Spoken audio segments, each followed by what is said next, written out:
Before we dive into this story, make sure to subscribe to the channel. There's a lot more coming your way. And tell me in the comments, where are you listening from? I want to know how far this story has reached. No more waiting. Let's get into the video. The sky above Netheris was the color of morning, deep violet streaked with silver clouds that refused to move.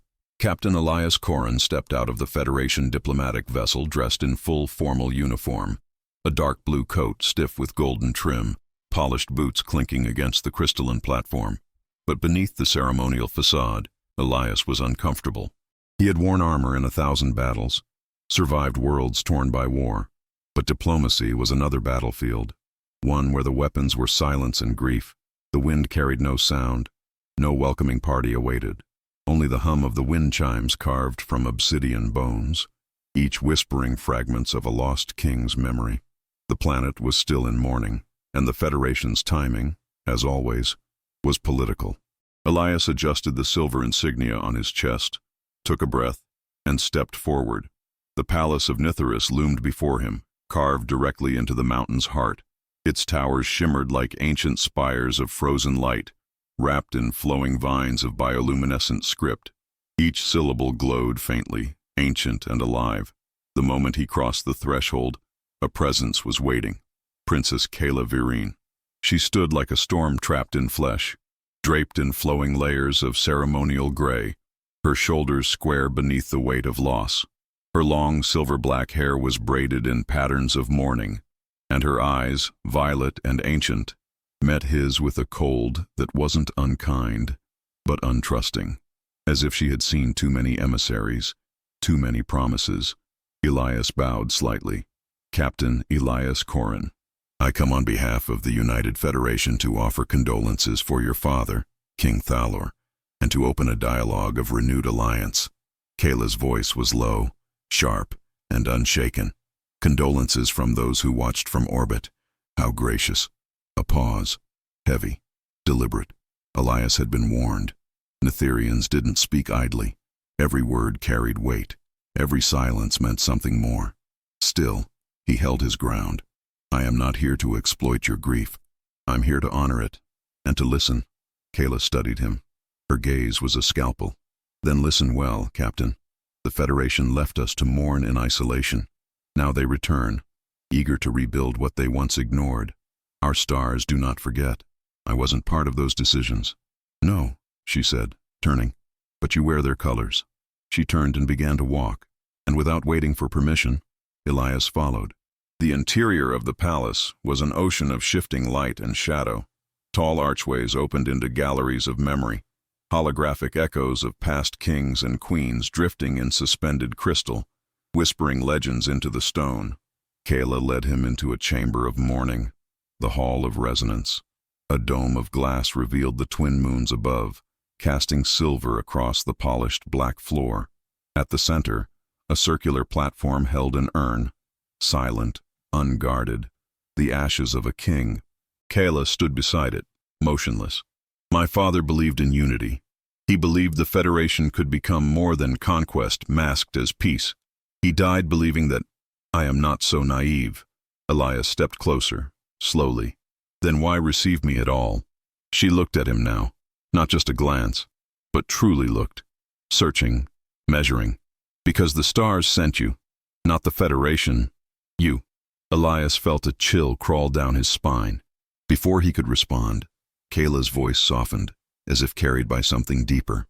There is a relic here, in the depths of the palace. A legend we do not speak of lightly. Tomorrow, I will take you there, to prove a point, to test a truth. And just like that, she turned and left him in the Hall of Resonance, beneath the moons and the weight of a legacy he hadn't asked for, but could no longer escape.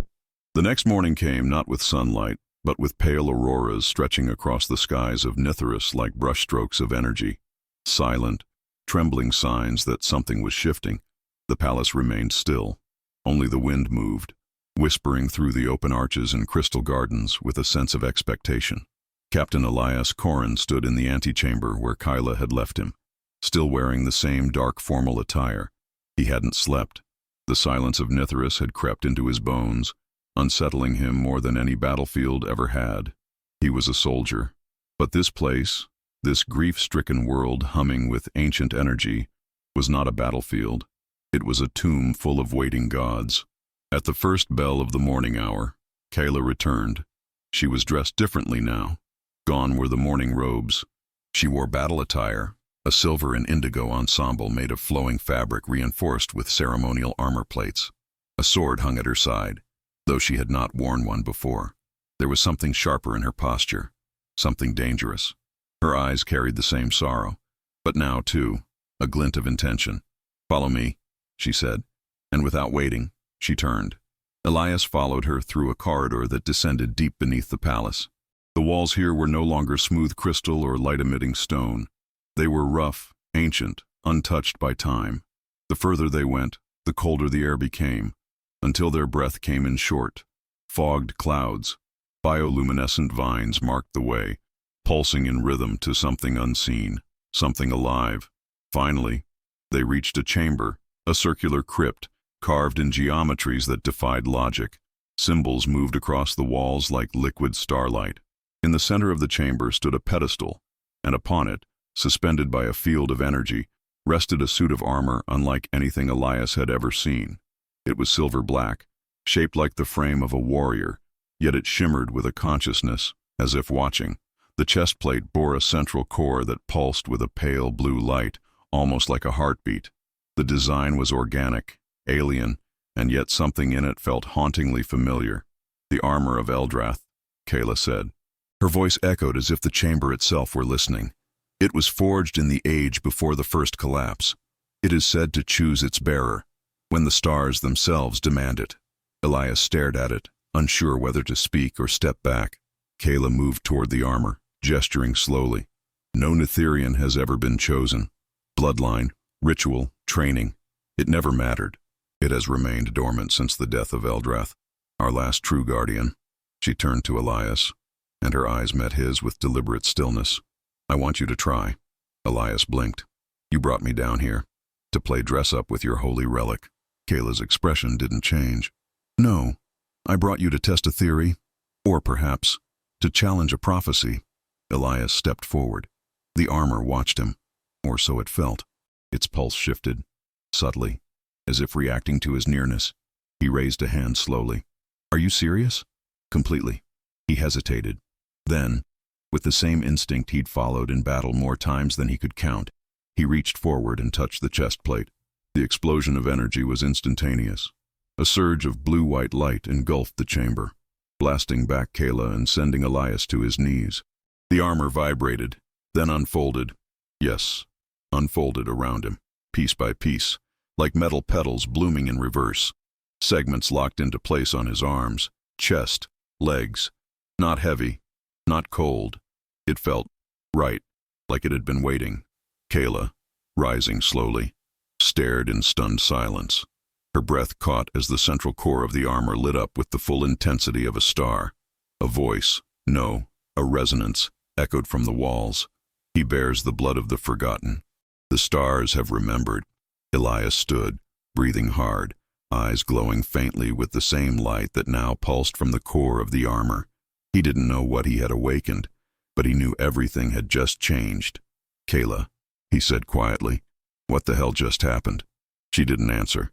Her face was pale, her voice barely more than a whisper. The prophecy was true. The sky over Nithirus shattered like stained glass. It began with a tremor, a low-frequency hum that resonated through the mountain foundations of the palace itself. Birds scattered into clouds of iridescent feathers. Light fractured. The winds turned black. And then, without warning, the sky tore open. From the breach spilled silence first, then came the screams. Kaela and Elias stood atop the central spire of the palace, watching as streaks of shadow carved across the atmosphere. Ships, if they could even be called that, descended like obsidian blades falling from some godless realm. They moved without sound, without fire, their forms constantly shifting, like liquid darkness poured into the shape of wings, and behind them, the entity, the Void Lord. Elias felt it before he saw it, a pressure, like gravity collapsing in on itself. His armor reacted immediately, forming a full protective seal, projecting HUD warnings across his vision in a language he had never learned. but instinctively understood. Kaela gripped the edge of the spire with one hand, the wind pulling at her hair. The Void Lord has come for the heart. He knows it lies beneath the throne. Elias turned to her. Then we stop him. She shook her head. The Federation won't come. Your people are silent. He opened a comm link. Static. No signal. He checked the satellites. Gone. The Federation had abandoned the system. He cursed under his breath. So we fight alone. Kaela nodded once. We always have. That was when the creatures landed. Shadows made flesh. They tore through the palace gates like ink across parchment. Their forms were half seen, writhing, mouths splitting open in impossible places, eyes burning with violet flame. Elias leapt from the spire. The armor reacted before he could think. Thrusters activated, slowing his fall, guiding his body like an extension of thought. He landed with seismic force, shattering the crystal tiles beneath him. As the shadows surged forward, his right arm transformed, not into a weapon, but into memory. A blade emerged, Eldrath's edge, singing with light. He fought with terrifying precision. The armor whispered, guided, protected. It was more than combat. It was communion. The blade sliced through shadow like fire through mist, and with each strike, the armor fed on his energy, drawing from his soul, his core. Kaela joined him, her own blade dancing like moonlight on water. Together they moved as one, man and woman, soldier and queen. But the tide was endless. Elias faltered. Sweat poured inside the armor, his vision blurred. The suit whispered again, core energy failing, vital synchronization dropping. Kaela screamed his name as a shadow beast lunged at him, but he was too slow. The creature struck, slamming him back into a column, cracking it in half. The world spun, the armor flickered, and then Kaela was beside him, clutching his face, whispering something in her own tongue. "There is a way," she said breathlessly. "The ritual of unification. It's dangerous, but it can restore you. Make the connection permanent." "What kind of ritual?" Her eyes burned. "One that binds souls." "No time for details," he said, wincing in pain. "Do it." Kaela didn't hesitate. She drew a sigil in the air with her blood, placed her hand against the armor's core, and closed her eyes. Elias screamed. The energy surge was blinding. Their bodies lifted from the ground, surrounded by a cocoon of light. The shadows around them recoiled, shrieking. And then, silence. When they touched down, Elias stood taller, stronger. The armor no longer drained him. It danced with him. Kaela's essence shimmered around him, her presence a second heartbeat in his mind. Visions flashed across his senses, of Earth long ago, visited by ancient beings, of Kaela's ancestors standing before stone circles on human soil.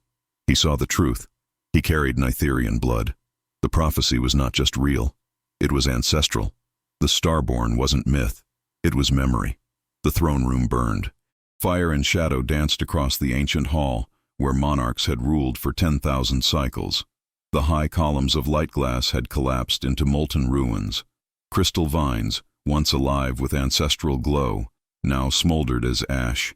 Screams echoed beyond the walls, Nitherian soldiers dying for a kingdom already crumbling. Elias stood at the base of the shattered throne, the armor of Eldrath gleaming with new light, alive with his heartbeat and Kaela's essence pulsing beside his own. He had become something else, something not fully human, not fully alien, a bridge between bloodlines, a vessel for war and memory.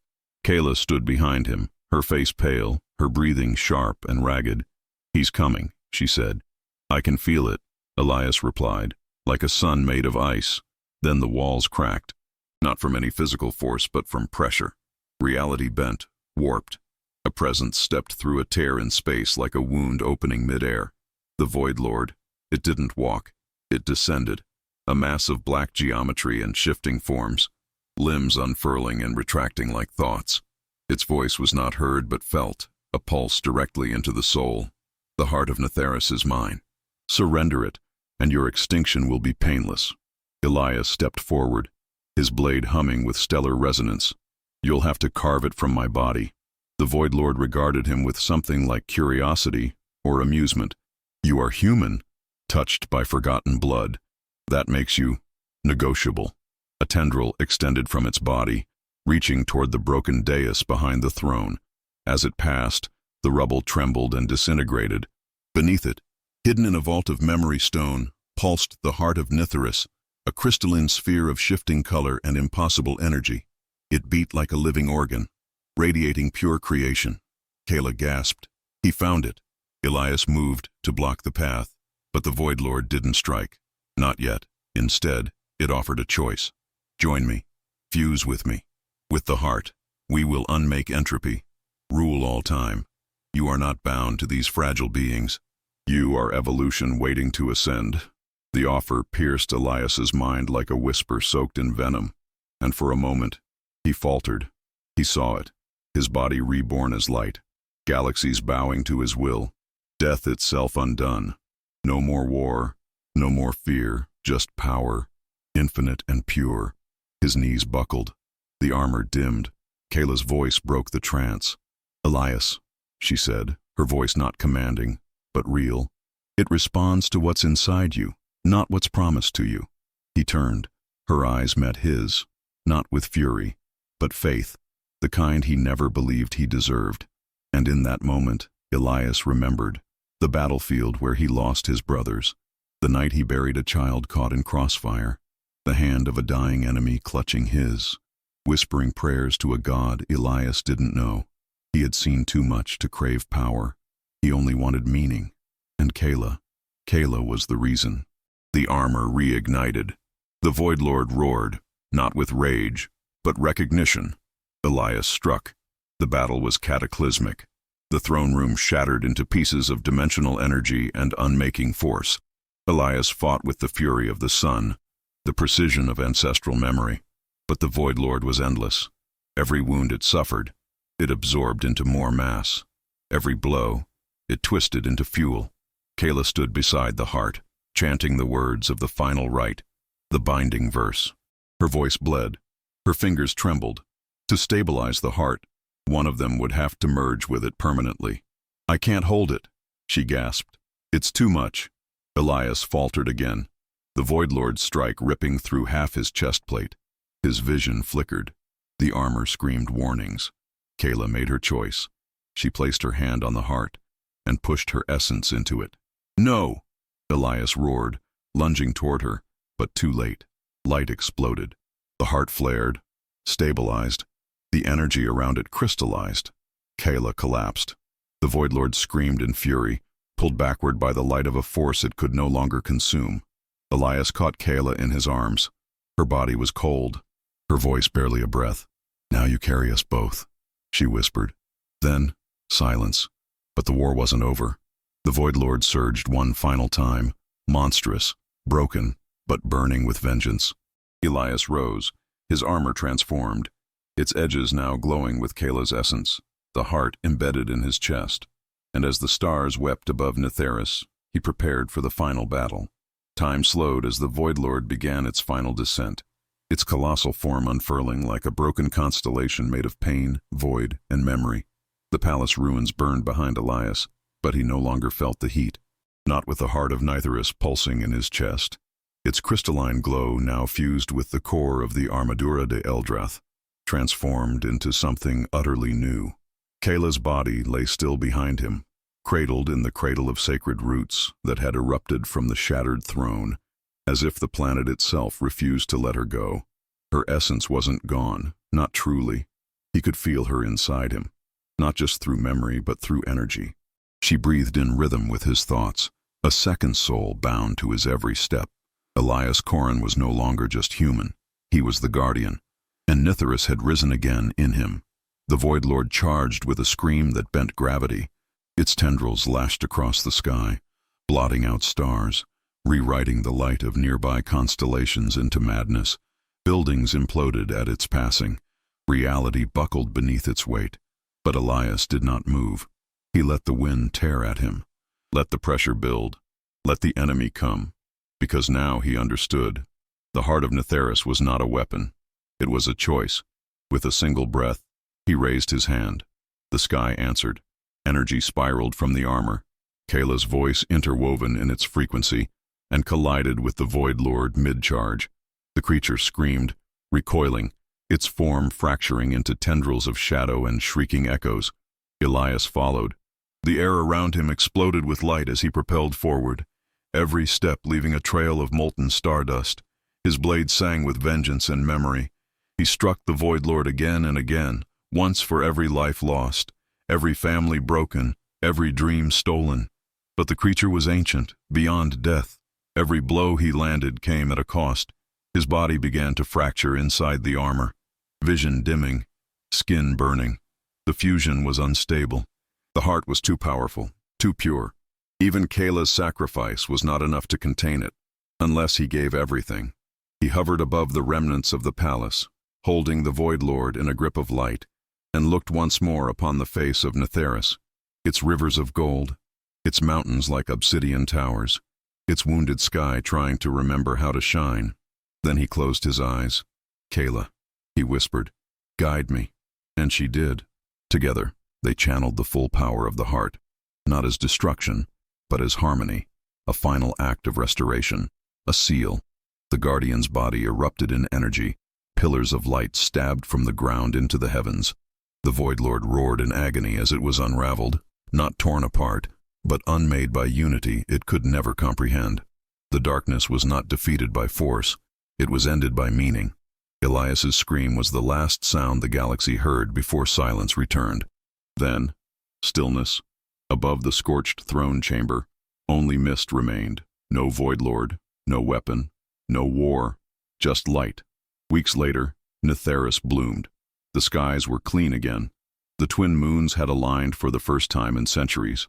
Across the capital, memory gardens bloomed where ruins had once stood, infused with crystal flowers bearing petals shaped like Kaela's sigil. Kaela Vereen had not died, not truly. Her essence lived on in the heart, in the Guardian, in the man who had become legend. Captain Elias Corrin's body was never recovered, but his armor, the final form of Eldrath, stood in the Hall of Resonance, now fused with the heart, still pulsing faintly, as if waiting. And Kaela's voice could still be heard in the wind, reciting the words of the ancient verse, "Where shadow falls, the light shall rise, and when both hearts beat as one, the stars shall answer." Elias had never intended to become a hero, but in love, in sacrifice, in unity, he became something greater. Not just a warrior, not just a human. He became the bridge, the guardian of two worlds, the first of his kind, and perhaps not the last.